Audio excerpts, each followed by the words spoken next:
সম্প্রতি বাংলা ছবির prime time show পাওয়ার বিষয়টা নিশ্চিত হয়েছে। রাজ্য সরকারের নির্দেশে টলিপাড়ায় গঠিত হয়েছে সিনেমা স্ক্রিনিং কমিটি। বৃহস্পতিবার সিনেমা স্ক্রিনিং কমিটির বৈঠক হয়। বৈঠকে উপস্থিত ছিলেন ডিস্ট্রিবিউটর এবং এক্সিবিটররা। উৎসবের মরশুমে একসঙ্গে কতজন প্রযোজক ছবি নিয়ে আসবেন তা নিয়ে আলোচনা হয় এই বৈঠকে।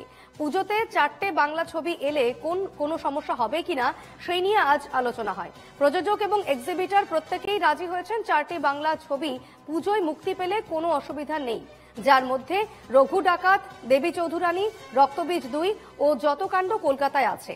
আপাতত সব এক্সিবিটররাই নিজেদের মধ্যে কথা বলে 4টে বাংলা ছবি প্রাইম টাইমে চালাবেন বলে বৈঠকে সিদ্ধান্ত হয়েছে। পুজোর পর ফের বৈঠক হবে। পরবর্তী উৎসবে কটা ছবি মুক্তি পাবে তা নিয়ে আলোচনা হবে বৈঠকে।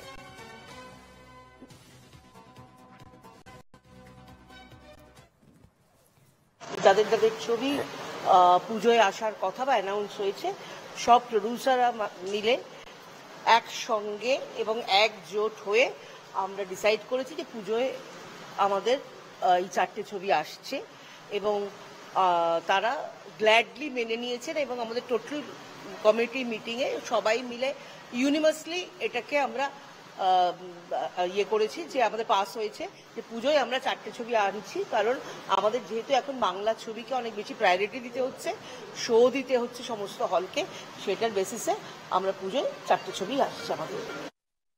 এবং বাকিটা হচ্ছে ছবির মেরিটের উপর। যদি কোনো ছবি ভালো চলে, অবভিয়াসলি এক্সিবিটারদের একটা সুযোগ দিতে হবে, তারা সেই মতো ছবি চালাবে।